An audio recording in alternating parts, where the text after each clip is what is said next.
So this is the 2007 Thaw sessions by The Verve. This is an unreleased demo that was given out as a free download around the time of their fourth album, titled Fourth, in 2008. And so therefore I thought I would, likewise with the Blue Pacific Ocean track, I thought I would give this a crack at mastering it. See if I could bring it up to first pump it up volume wise from the track that's already been uploaded to YouTube. Pretty sure I'm allowed to do this because it's an unreleased track, so there's no danger of like copyright or anything like that, infringement on a YouTube user, because I'm going to make mine different to his or hers. And yeah, so this is quite a big jam actually, about 15-minute kind of jam, and it's got this kind of like freeze note on the guitar. There's like frozen bit that's like looped or frozen, and then Nick McCabe, the great guitarist, that shimmer part is frozen all the way through, but then he plays over it, so it all gets layered up, and Richard Ashcroft is like just vamping over it, like just trying to come up with like vocal melodies. I guess it's a way. It was probably like a songwriting kind of session where I think Richard Ashcroft kind of vamps vocally to this stuff just to try and find the right harmonies in the melodies and to construct a song. So basically what I've done already, started off with like what I did with Blue Pacific Ocean. I started with the binaural pan, which is very good. Presonus Studio One stock plugin. If you got the full or demo version of the Studio One's full catalog, the binaural pan just immediately widens the whole mix, and it's just great for this kind of music, because the Verve were shoegazy in many aspects, and the wide width really deals with the or it gets the full potential, I should say, out of all of the dynamic range that's being used by the psychedelic guitars and the layering. I think just by widening this to maximum, it just got the best. It gave everything its own space.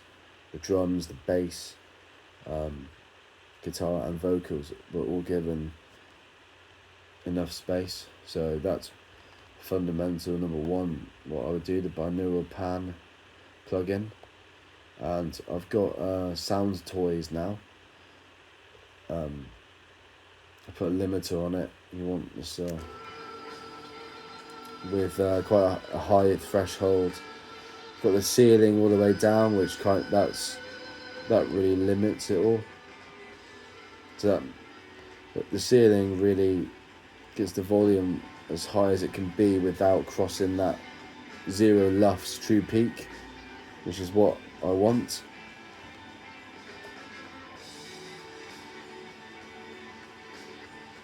I put the threshold all the way up because I found that if I back it off, then it just becomes a bit too loud, and therefore clipping normally ensues. I don't think the mode A or B really made much of a difference. Doesn't really matter about what mode I'm in there. Release, I'll set it to because you want it smooth, because it's like ambient psychedelic. You want like a really smooth kind of release, so you don't want it to be too harsh because it is quite a floaty kind of song, and I think a long release rate kind of fits it kind of fits it. Like, we don't want the transients coming through too much. It fits the reverb and delay, where it's like a smooth transition once a note's been played. So what else is there? So yeah, like I said, I just bought Sound Toys bundle. So it's got like Decapitator and Crystallizer. So I auditioned a lot of this stuff, but I ended up bypassing it because it was just a bit too dramatic. I mean, this is quite a cool thing where I've got it slowly panning from one ear cup to the other.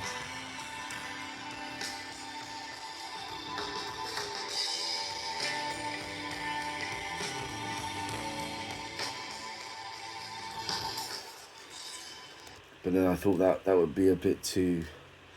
It infringes too much on the artist's vision for the song. And as a masterer, you're only meant to make subtle tweaks, really. So I just thought that the pan man was a bit too hyperbole, a bit too drastic, really. We don't want to upset the musician or the songwriter in this case. So I thought I was same with the dual pan. So I did audition. This is a chorus, which is it was in Computer Music magazine as a free download. Gave me a code to get it from beatskills.com for free, just using the coupon in the magazine. And I decided that this was a bit too... Also, this was very drastic, as you can hear.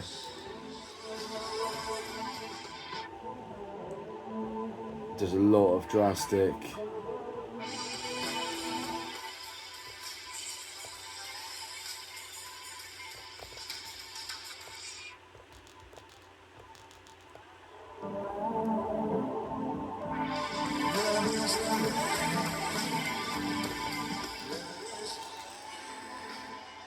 So I turned that off. There's a lot of drastic movements. Same with the little plate as well. That didn't seem to work.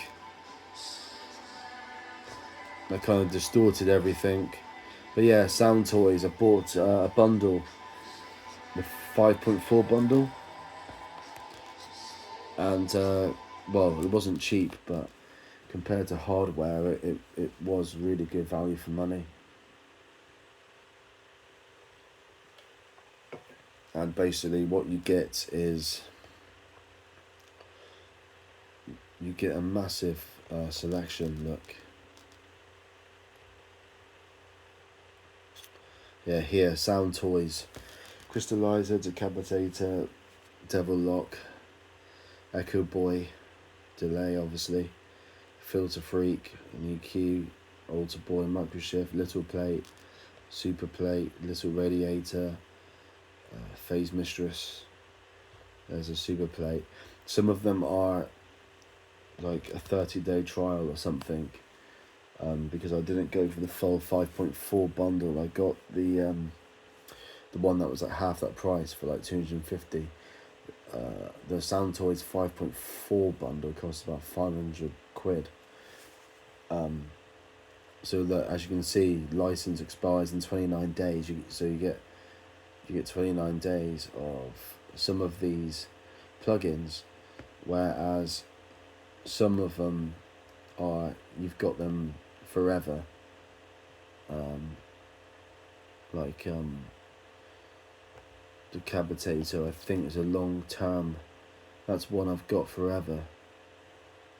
Actually, so yeah, it's quite cool. It gives you like a little insight, really. like a taster of some of them, and then some of them you've got them forever on your computer, as long as you've got the iLock license.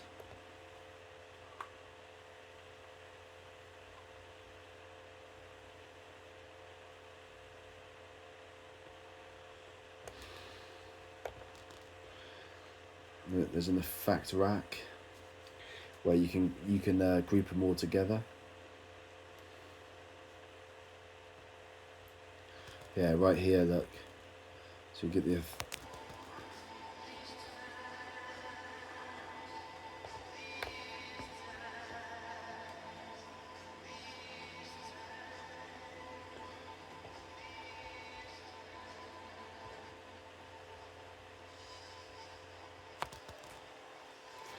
you can audition different ones.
That's nice. That's really bringing the ambience of that frozen note up really nice and bright.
Sounding pretty cool. There we go, this is how I do it. Sound Toys, Studio One by Presonus. Hope you learned something, and I'll see you again.